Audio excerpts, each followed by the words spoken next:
Welcome back to Jersey Matters. One thing is for certain. Omicron is not stopping people from shopping this holiday season. Here is John Holub, president of the New Jersey Retail Merchants Association, to explain. John, when I see your face, I know it must be Christmas, and that's why it's nice to have that Christmas tree in the background. This is the time of year where we check in to see how retailers are doing, especially in New Jersey. How are they doing? They're doing well. Analysts right now are predicting potentially a record-breaking year for retailers. Wow. So we're very encouraged. We're cautiously optimistic. Obviously, there's a lot of economic headwinds, a lot of challenges we're facing right now, but everybody's very optimistic. Yeah, let's talk about the economic headwinds, because that's where the surprise comes, because all you hear about is supply chain problems, inflation, people worried about going out. And now you're talking about a record for retailers. It doesn't seem to compute. It doesn't. And I agree with you 100%. It's amazing. I mean, we're looking at the largest price increases we've seen in 40 years. So just the inflation challenge alone, you would think would be a major indicator that we're going to have, significant challenges. But consumers are still willing to spend, and I think being cooped up for the last couple of years might have a little something to do with it. But from all economic indicators, I mean, right now, in the first 11 months of the year, we're up almost 14% year over year in sales. So things are trending upwards, and there's no reason to believe that we're not going to end the year very strong. With the 14%, could that be inflation? Well, no, it's a combination of things, but no, it's I mean, it's total spend, but it's an increase in sales year over year. So more people are spending more.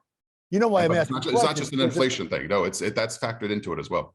Oh, really? Because if the same products were bought last year that are bought this year, they could be 14% more expensive this year, and that would be the reason that you see an increase in the money coming into the retailers. But so how is, you said that's factored in? Explain that. Yep.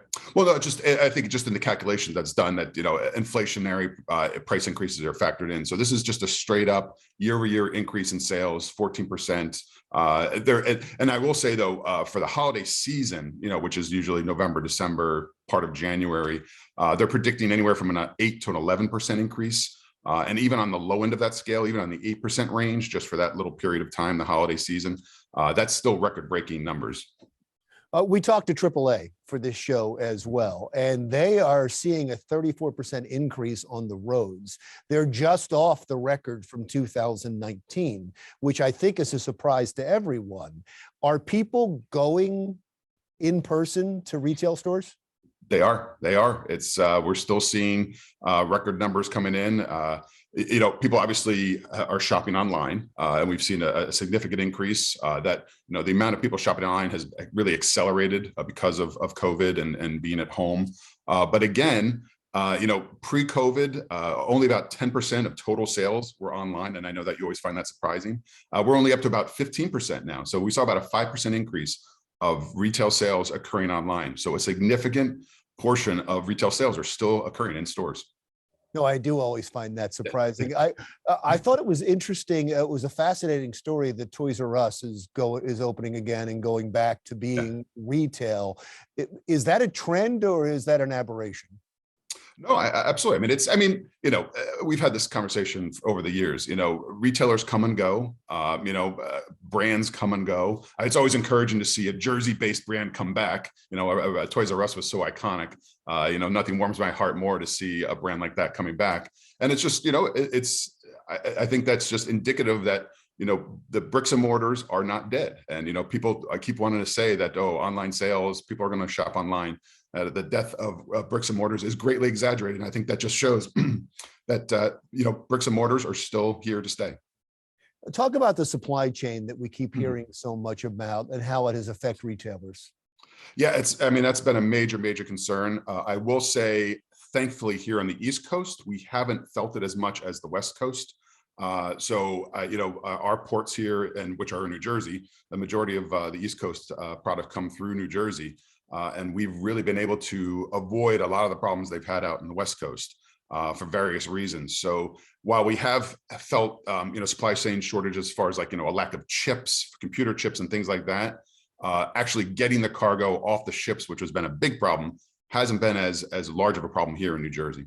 No, it's interesting. I talked to the deputy director of the New York Newark ports, and she said all the things you're seeing out in the West Coast, we're not having those problems. Yep, absolutely. Yeah, and it's always encouraging. I mean, they've really done an amazing job at the ports here. They've been able to get, they've had some bumps in the road here and there, but for the most part, they are able. And it's always the one bottleneck that you always worry about is getting those containers off the ships, and they've done a great job in doing that here. Yeah. So when you talk about the 14% increase, are you talking about just New Jersey?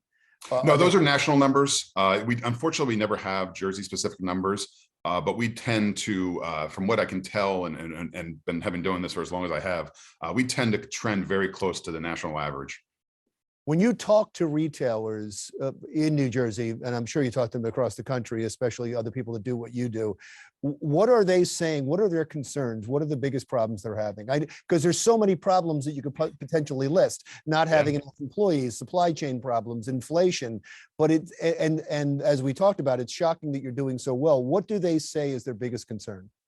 Yeah, actually, depends on what day you ask them. I mean, it really is, because as you said, there are so many issues. I mean, there's labor shortages have been a huge concern. And that might be one of the number one thing that's kind of out there. And you hear the most. It's been very difficult to find people to come and work. That's just been, and that's not just exclusive to retail. All industries are having that problem. So labor shortage is probably the number one issue day to day. But again, the supply chain is always, the disruptions out there are always hanging in the back.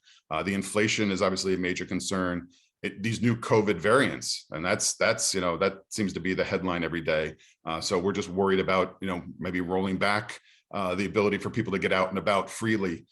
So it's things like that. It's amazing, and I'm shocked by the resiliency of our industry. I mean, I always knew they were a resilient group, but they've just proved to me what an amazing group of folks they are to be able to overcome all these challenges. I mean, I don't ever remember having this many significant number of challenges, and really been able to overcome them. And thankfully, the consumer is coming out and shopping, and that's, I guess, the number one thing. Not only overcome it, but grow. I do think there is this new spirit of support for retailers because of what we all went through the last couple of years, and people are finally getting to go out, and they want to go shop again. They want to do it in person. They want to get back to some kind of normalcy, and some kind of normalcy is being in a department store, or being in a small business, or being in a boutique. I think that's what you're seeing, and it's really nice to see.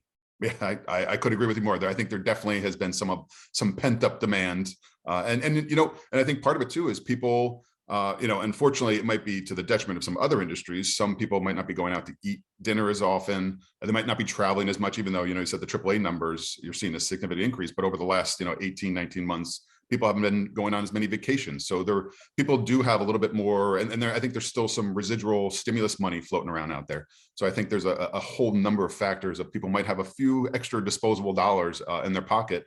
And they do, as you said, I think they do seem to be willing to go out and spend at their local retailer. Well, it's wonderful news. Hope you have great holidays. I see one of your Christmas trees. I understand you have more than that. I hope you and your family have a great Christmas. Same to you. Thanks so much for having me. I really appreciate it. John Holub, the Retail Merchants Association. Next on Jersey Matters. A popular holiday light show display is now in its 6th year here in Paramus. And coming up next, we'll tell you the heartwarming story of how it all started.